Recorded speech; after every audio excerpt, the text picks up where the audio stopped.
They say revenge is best served cold, but sometimes it's better aged like good bourbon or a family grudge. My name is Irene March, and I waited 30 years to serve mine. Not out of spite, not even out of bitterness, just patience. A slow cooked memory wrapped in laughter and dust, and a cheeky little birthday card that changed everything. Let me take you back. It was 1993, and I had just turned 40. 40. That miserable milestone when people start sending you black balloons and over the hill hats and pretending it's all in good fun while quietly looking for gray hairs and failed dreams. I was newly divorced, freshly laid off, and clinging to self respect with the kind of dignity only a silk scarf and red lipstick can offer. My nephew, Ryan, dear, sweet Ryan was 17 then, too clever for his own good, full of that arrogant teenage humor that can cut sharper than he understands. At my party, after the cake and the wine and the politely forced smiles, he handed me a card. It was bright pink. Glittery? Ridiculous. And inside it read, in huge block letters, 40. The age when gravity starts to win. He'd signed it. Welcome to the saggy side. Auntie. Love. Ryan. Everyone laughed. I laughed. I laughed so hard I cried. But not from the joke. From the sting. It wasn't the card. Not really.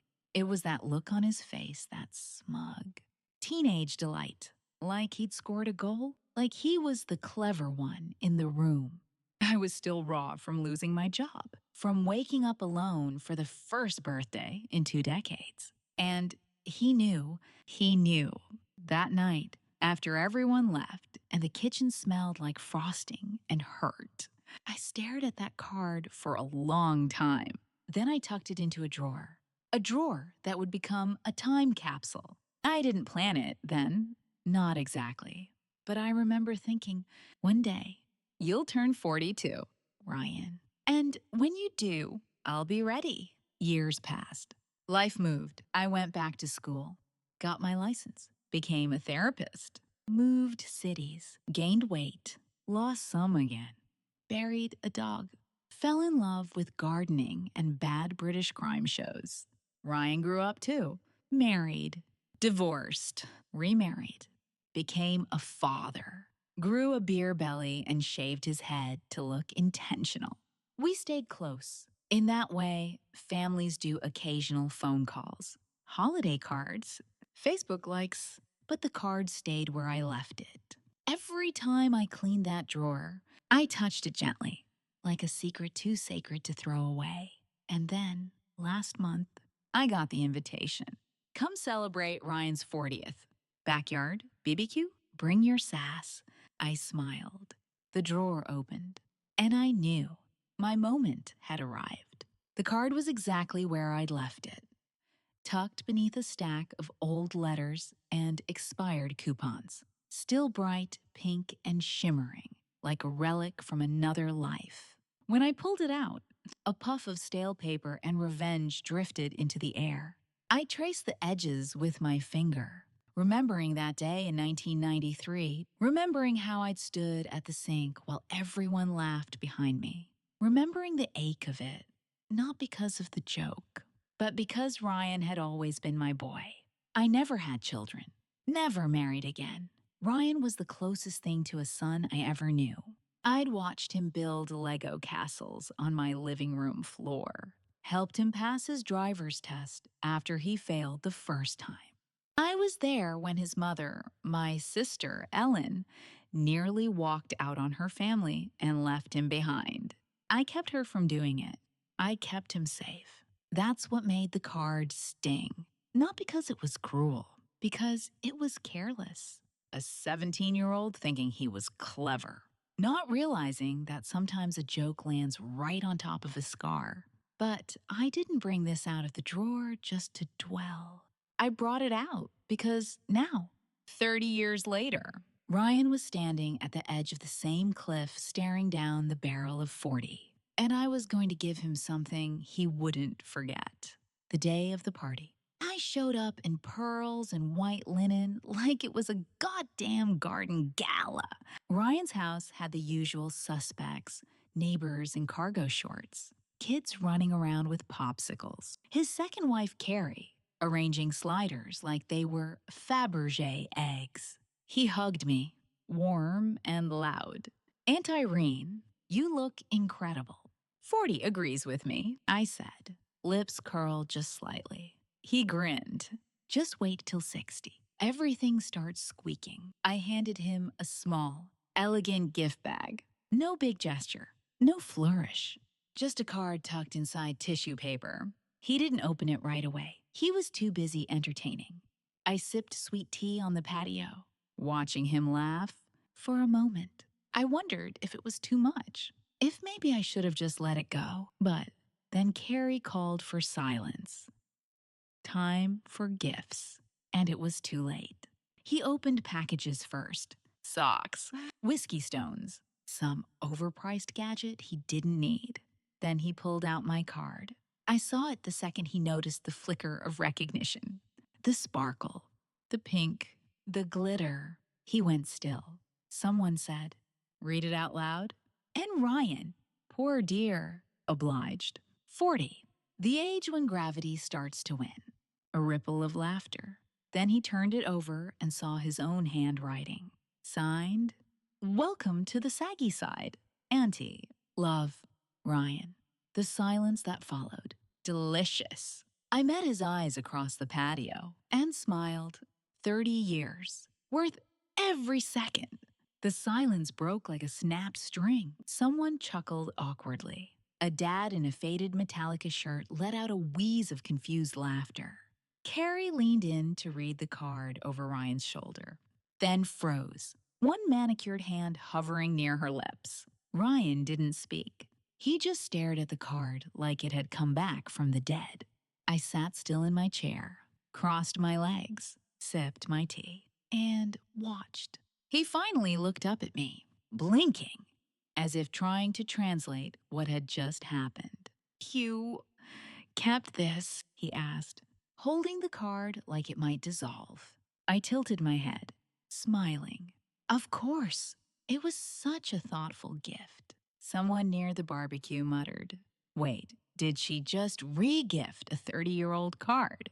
The laughter came again. Louder now. Not cruel. Not yet. But building. Growing. Turning.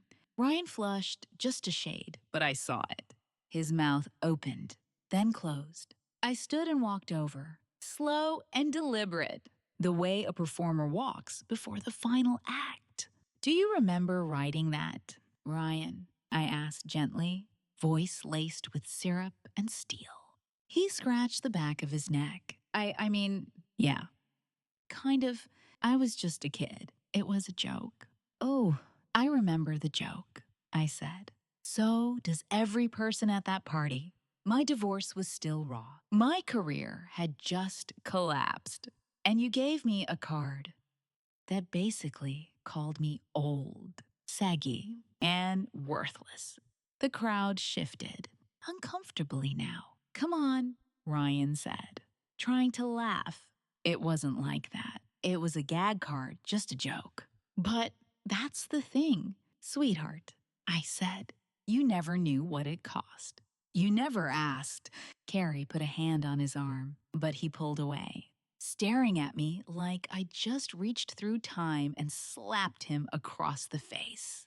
"You waited 30 years for this?" he asked. "No," I said. "I waited 30 years for you to feel what it's like to be laughed at, not with 'there's a difference.' Ryan, you taught it to me." A hush fell over the group. No one looked at him or me. They stared into their drinks, their burgers, their phones wherever they could find cover. Finally, Ryan set the card down on the table like it had weight. He looked older suddenly, and not in a funny way, in a real way, in the way that strips away ego and leaves you bare. "I'm sorry," he said, voice low. "I didn't know it hurt you." I nodded. That's the problem with jokes. They don't come with receipts. Then I turned and walked back to my seat, calm as a queen reclaiming her throne. The laughter didn't return, not that day, because the joke had finally landed. Just not on me. After the party, the card sat on Ryan's patio table like a cursed artifact, half glittered, half grim. People avoided looking at it. Someone tried to brush away the shimmer dust, but it stuck to their fingers like guilt. I stayed for exactly 12 minutes after the confrontation, just long enough to finish my tea, thank Carrie for the salmon skewers, and kiss the baby on the head. I didn't say goodbye to Ryan. I didn't have to. When I reached my car, I sat behind the wheel in stillness, letting the engine hum beneath me. My hands were steady, but my heart was a little off kilter. That wasn't part of the plan, not the apology, not the honesty in his voice. Because here's the thing, they never tell you about revenge. It doesn't land neatly. It shatters in pieces, some that cut them, some that cut you. Back home, I poured a glass of wine and sat at my kitchen table. For the first time in a long while, I unfolded the old birthday photo. Me, cake in front of me, smiling through gritted teeth. Ryan grinning behind me with the card in hand, holding it up like a trophy. He looked so proud, so sure of his joke. I didn't keep the photo because I loved it. I kept it to remember. But now, staring at it through the amber haze of wine and time, I felt something shift. I'd held on to that moment for 30 years, nursed it, used it, let it become the script of my own resilience. That card gave me something to hold in the lonely stretches, something sharp to believe in when the world dulled me. And now that I'd returned it, part of me felt lighter, but emptier too. The next morning, a knock at the door startled me out of sleep. I pulled my robe tighter and opened it to find a brown envelope on the stoop. No name, just taped shut, with my address in block letters. Inside was a letter. Dear Aunt Irene, you were right. I didn't know what it cost you. Not the card, not the day. I think about that version of you. Now the one who stood in the kitchen alone while I laughed. I don't know what else to say except I'm sorry. Really sorry. I still think you're the sharpest woman I know. Happy 70th. Love, Ryan, and tucked inside. A new card, plain white, blank inside. I held it for a long time. He was trying to write something new. And I had to decide whether I'd let him, because forgiveness, like revenge, is a choice. And I wasn't sure which side I belonged to anymore. I kept the new card on my mantle, didn't open it, didn't throw it away. Just let it sit there like a question I wasn't ready to answer. For 2 weeks, I went about my routines watering my succulents, gossiping with the other therapists over decaf, volunteering at the library, watching my BBC crime dramas while eating frozen grapes. But inside, something restless stirred, because when you spend 3 decades building a moment, preparing your punchline, crafting a private justice, what do you do when it's over? Who do you become when the war is won? I had spent so long imagining his stunned face, the slow burn of realization, the ripple of laughter turning back on him.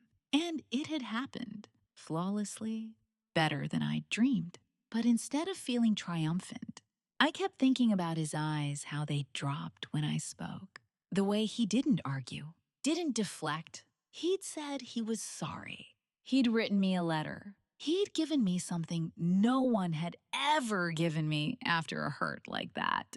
Responsibility. He put the next move in my hands, and I didn't know if I wanted it. One afternoon, I walked to the post office with no particular purpose. Just needed to stretch my legs, clear the fog in my thoughts. On the way, I passed the neighborhood park. There, under the shade of an old oak, Ryan was sitting on a bench with his daughter in his lap. reading The Very Hungry Caterpillar. He didn't see me, but I stopped. She was giggling, swinging her legs. He was making silly voices for the caterpillar, his arms around her like a fortress of comfort.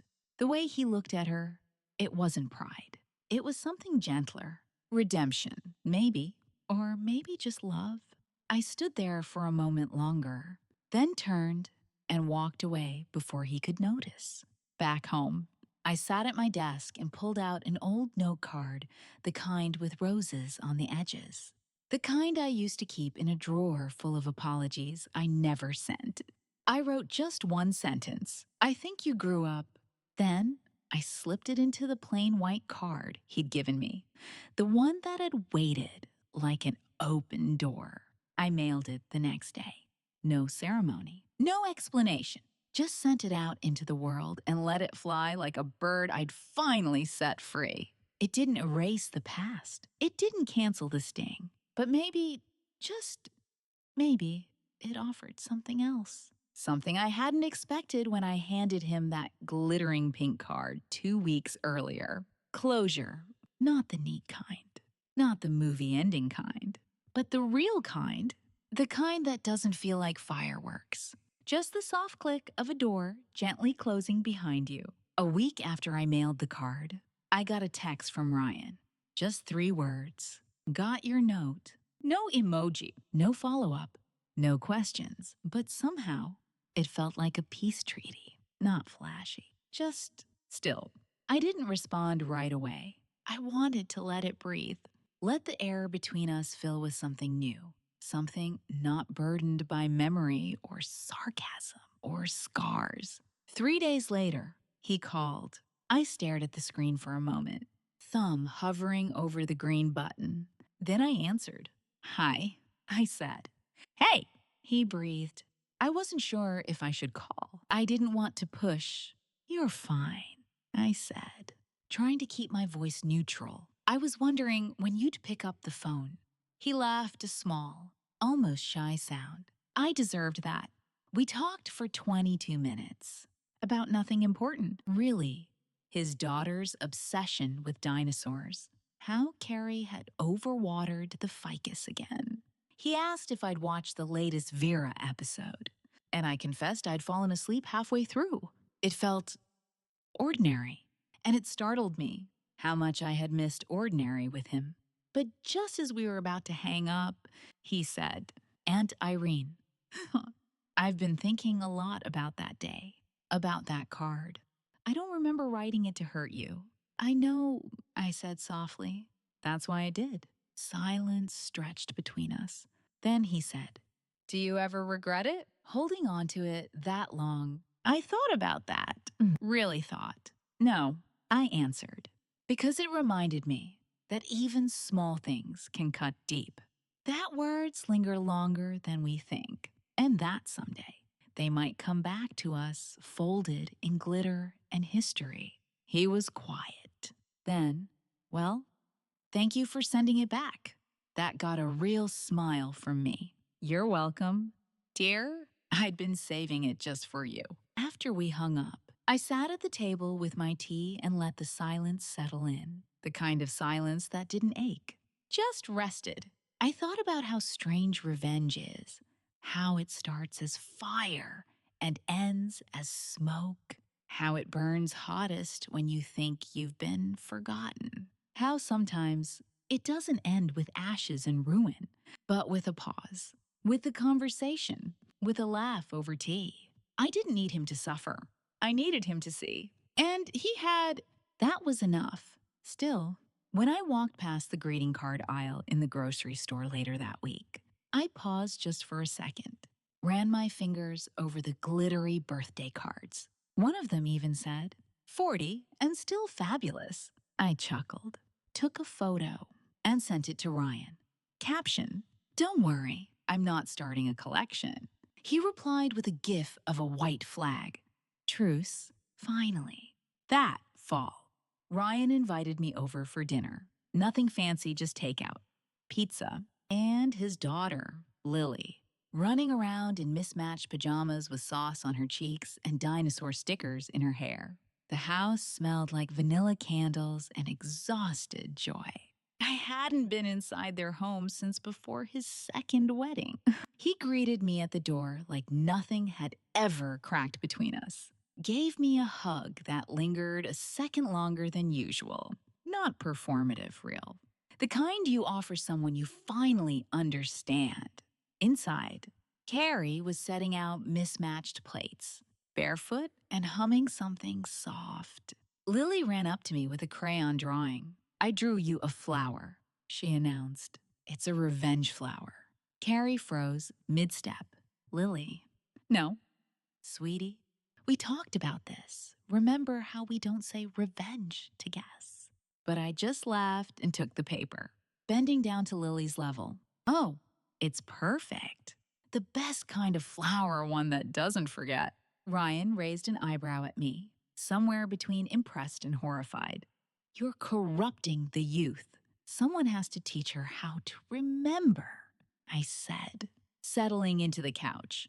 We ate, talked, teased, and for the first time in a long time, it didn't feel like anyone was avoiding the elephant in the room. It had already been acknowledged, tamed, and politely shown the door. After dinner, while Carrie and Lily cleaned up, Ryan poured us both a whiskey and led me to the back porch.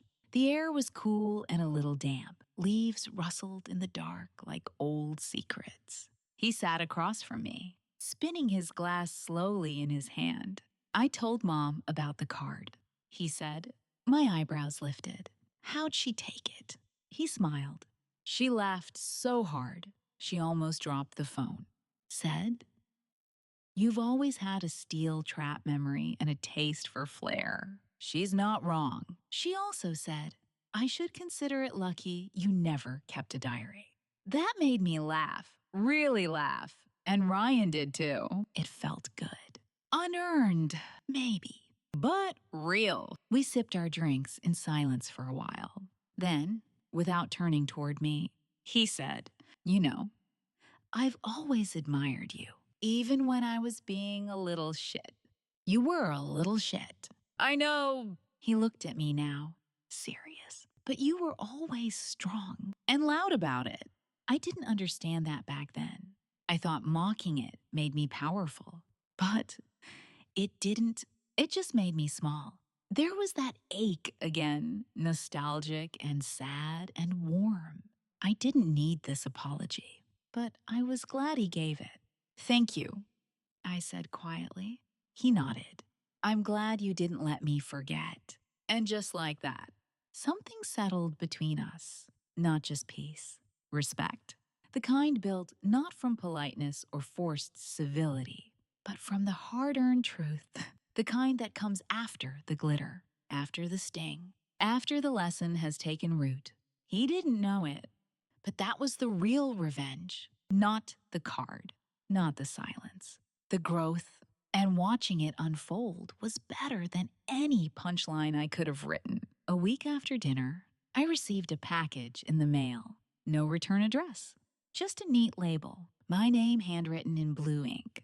For a moment, my heart thudded in that old way, the one you feel before opening a wound or an invitation. I carried it to the table like it might break. Inside was a small wooden box, handmade, beautifully varnished. When I opened it, I found a stack of cards, dozens of them. All birthday cards, some new, some vintage, a few I recognized from the supermarket racks. Others looked custom, even hand-painted. At the bottom of the stack, a note. Dear Aunt Irene, I figured if one card could last 30 years, we might as well plan ahead. So here's the new tradition. Every year, you get a card from me. Some will be funny, some will be heartfelt, but none will come with glitter. I promise. Love, Ryan. I sat back in my chair, hands shaking a little. Of all the things I expected from this journey, from a decades-old joke to a birthday party bombshell, I never imagined it would end here, with sincerity, with an offering, with love, one by one. I read through the cards. Some made me laugh. Others made me ache in the soft, sharp way memories do. A few had little notes scribbled in the margins inside jokes, only we would understand. There was one that just said, "Still growing. Thanks for planting the seed." I pressed my fingers to that one, like it might disappear. Later that night, I called my sister. "Ellen, took you long enough," she said. After I told her everything, "You knew." She cackled. "Honey, I've known since he called me 3 days after his party asking if you kept old cards.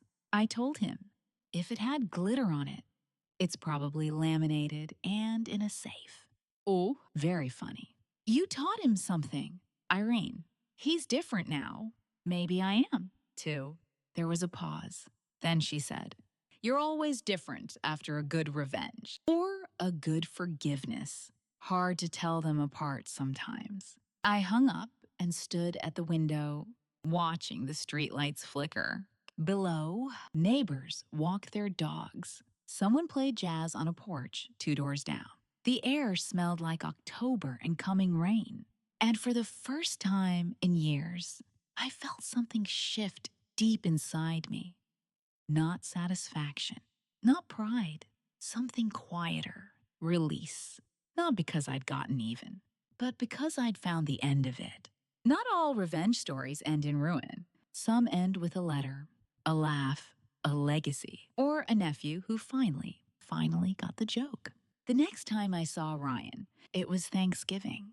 The air was heavy with roasted garlic and childhood stories that had been retold so often they had their own rhythm. My sister Ellen was already 2 glasses into her wine, slurring affectionate jabs at the gravy, and Lily was under the table feeding the dog bits of turkey like a pint-sized criminal. Ryan found me on the porch, where I'd snuck away with a glass of wine and the kind of quiet only holidays can't touch. He handed me a slice of pecan pie without a word, then sat beside me in that comfortable hush that only comes after the storm has passed and the rebuilding has begun. We didn't speak for a while. Then he said, "You were right." "You know, about what?" "All of it." I cut a bite of pie. "You're gonna have to be more specific." "I'm right about a lot of things." He chuckled. "About the card. The power of it. The way something small can echo for years." I looked at him out of the corner of my eye. "And what exactly did it teach you?" "Oh, wise one." He ran a hand through his hair. "Sheepish." "It taught me that being clever isn't the same thing as being kind. That some jokes dig deeper than they're meant to. And that silence doesn't mean forgiveness. It just means the wound went underground." I stared at him, letting that sink in, because that was the part most people miss. The hurt doesn't disappear just because it goes unspoken. It grows there, in the silence, until one day it has roots thick enough to lift the floorboards. I set my fork down and asked, "So, what are you going to do with all that wisdom?" Ryan grinned. "Pass it on, like you did." He stood up, brushed imaginary crumbs from his jeans, then hesitated. "I was thinking of starting a tradition with Lily. Cards. Not the Hallmark kind. The real kind. The ones you save. Ones that actually say something." My chest tightened. Not because I was sad, but because something inside me had cracked open in the best possible way. "You should," I said. "But remember, she'll never forget the first one." He laughed. "And if I screw it up," I sipped my wine, "I'll be around. Just ask your mailbox." That night, as I packed up leftovers and kissed foreheads and waved from my car window, I looked up at the moon low, round, soft. And I thought about how this all started with a glittering card and a laugh that didn't feel funny, and how, 30 years later, I'd finally turned it into something that wasn't sharp, but full, because revenge, when it's done right, doesn't just break something, it builds something, too. Even if all it builds is the truth, winter settled in slow and quiet, like a letter dropped through the mail slot with no return address. The tree in my front yard turned bare, stark against the gray December sky. Most years, the holidays felt like a formality. I'd go through the motions, write the cards, hang a wreath, bake a batch of molasses cookies. I rarely finished. But this year, something had shifted. Maybe it was the card stacked neatly on my mantel, Ryan's bundle of make good and promise. Or maybe it was the soft way his voice had sounded on the porch at Thanksgiving. No longer boyish, no longer proud. He'd become a man who carried his mistakes like he was supposed to, not with shame, but with awareness. The week before Christmas, I received another package, a single card in a red envelope. No glitter this time, but embossed with gold foil and elegant script. I smiled before I even opened it. Inside, it read, Dear Aunt Irene, this is your annual reminder that you are not forgotten, not taken for granted, and absolutely not over the hill. Ugh, you are the hill majestic, untouchable, and the best view in the family. Love, Ryan and Lily. Who made you a sticker? Taped inside was a little T-Rex drawn in marker, holding a bouquet of daisies. I laughed, out loud, hard. It had been years since a card made me laugh for the right reasons. I placed it gently beside the others and sat on the couch, wrapped in a knit blanket, hands warm around a mug of cocoa. Outside, the first snow began to fall slow, deliberate, soft, the kind of snow that doesn't erase, but covers. That says, let's begin again. Gently, I thought back to that pink glitter card, the one I'd kept in a drawer for 30 years, like a weapon, like a promise. And now it was gone, returned, spent, delivered, with the kind of precision I had waited a lifetime to get right. But it hadn't ended with the sting. It had ended with a dinosaur sticker and a second chance. That was the real revenge. Not humiliation, not cruelty. Evolution. Ryan grew, and I let him. Because sometimes revenge isn't about pain. Sometimes it's about reminding someone how deeply they matter. And how dangerous it is to forget that. I leaned back into the silence and smiled. It took 30 years and one unforgettable birthday card. But in the end, I got the last word. And it was kind, but not without teeth. The best kind.